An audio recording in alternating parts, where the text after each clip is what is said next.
Hi everyone, welcome back to my channel. So after this long-awaited video, I'm finally able to sit down and talk to you guys about my plastic-free July journey. And I apologize for having you guys wait this long, so I'll go ahead and get started with what happened. So on days 1 through 5, I was kind of using up what I already had prior to this challenge, and things included like bread that I had in my pantry, for example. I wanted to try to reduce the amount of plastic that I will be bringing into my life.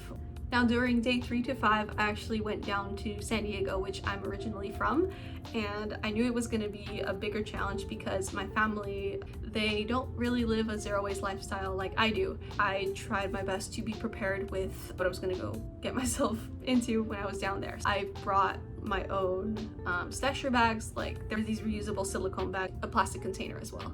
By bringing those things, I usually get some leftovers from my mom as I head back here to LA, which I'm from right now. So that's why I bring these plastic containers to go, so that it lowers plastic that I bring into. One might be wondering like, oh, it's plastic, like it's a plastic container, like that should be added to your trash.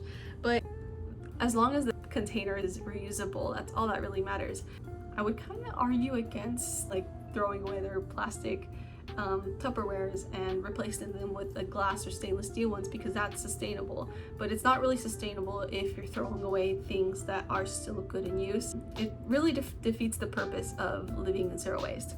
On day 7, I stayed indoors. I used up my leftovers that my mom made me, so that's also why I didn't really record that. On day 8, I had 2 thoughts. Those 2 thoughts were like the biggest thoughts that I had throughout the entire challenge. And so one of them was like, what did I got myself into, and like why would I ever do this challenge when we're in the midst of a pandemic? And then on day 9, I again worked, stayed home, used up with what I have in my food pantry just as much as I could to at least not contribute to make plastic at all.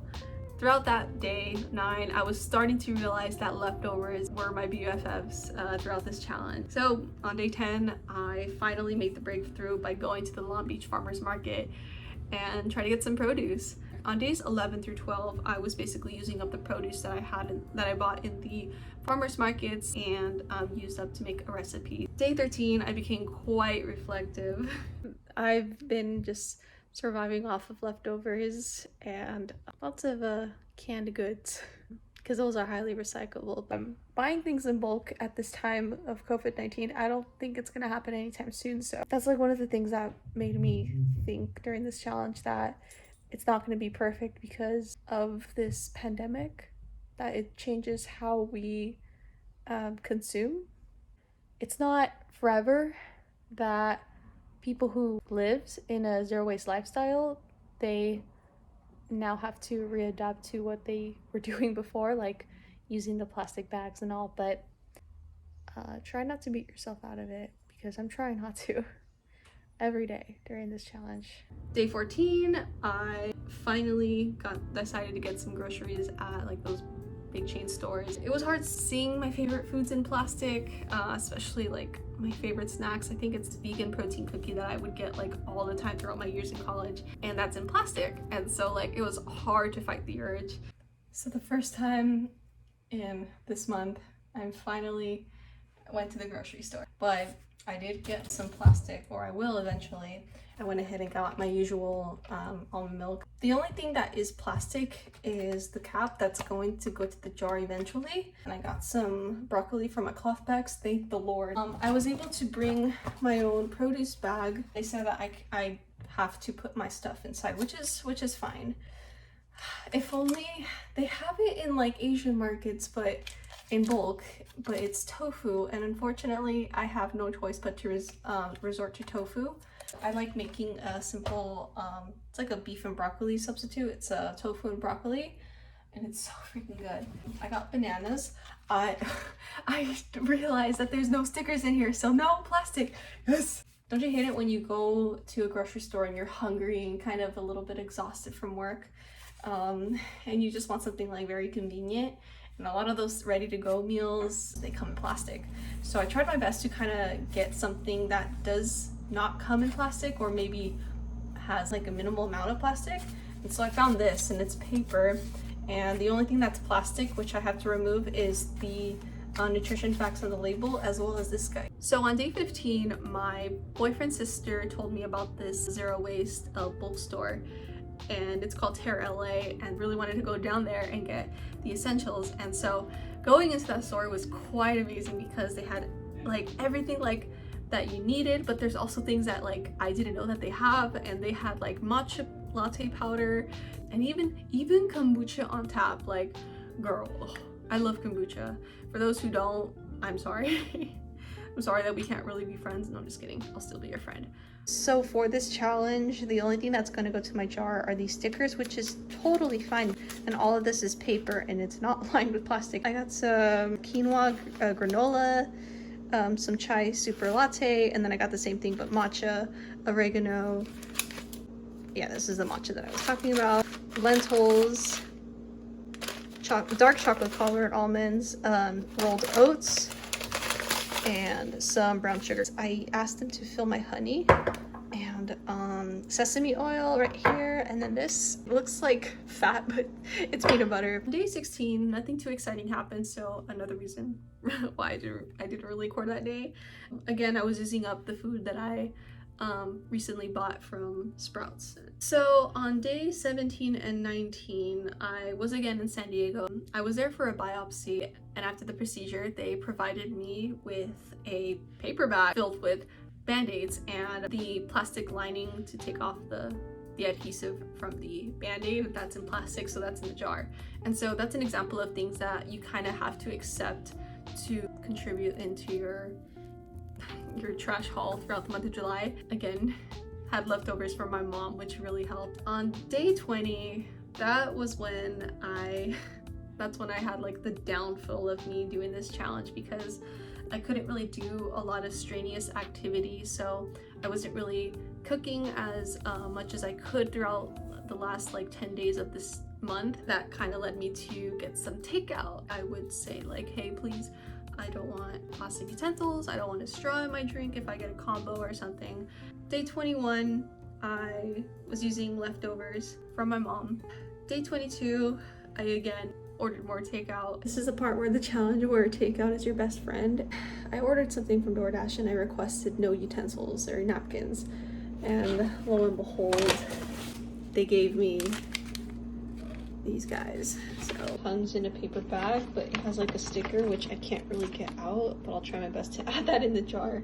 Yeah, so this is paper, and then this is the plastic. I was doing a little bit better with my wrist. I went to the grocery store to get some food that didn't really have that much packaging, which was quite hard going to Trader Joe's because everything you see here comes in plastic. And Trader Joe's is one of the primary store that I go to just because it's within my budget. The only thing that I see in plastic is this salmon. I actually needed to get bread, so it's a vegan chocolate chip cookies. This was not on my list. So that, and that, and then this wrapper. I don't know if you can see clearly, but right here in the top, it has plastic. But yeah, this is the haul.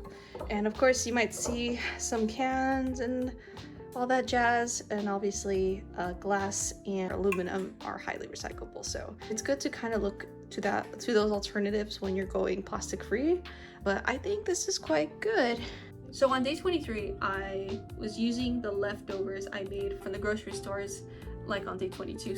So on day 24, I took a trip to the Long Beach Farmers Market and got some strawberries and other fruit. So on the strawberries part, I brought a ceramic strawberry box that my mom gave me, and the lid is wood. I wanted to bring that to see if the vendors can put the strawberries into the box. And they did, thank God. But as I was about to get my strawberries, another vendor got a plastic bag and put the strawberry that was in the box into the bag and tied it up. And so I told them like, oh, I'm sorry, like, can I have it without the plastic bag? I already have my own produce bag. And so they're like, oh no, I'm sorry, like we really want to like have all the strawberries inside the bag so that they don't fall off. I get that they're trying to sell me everything that's in the box, but I try not to beat myself out of it. But at least I didn't create another basket with this, and this was from the trip on day 10. So on day 25, nothing really extremely happened on that day anyways. I was using up with what I already have. However, on that day I ended up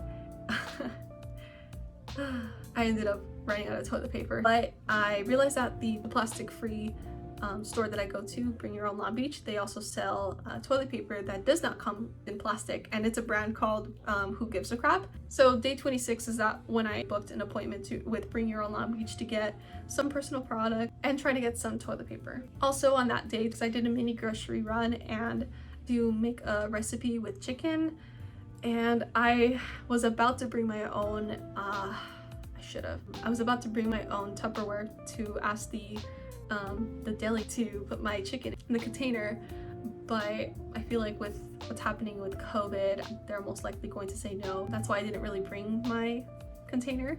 So on day 27, it was quite a hard day for me because I wasn't really doing well with my wrist at the time, and so we got takeout.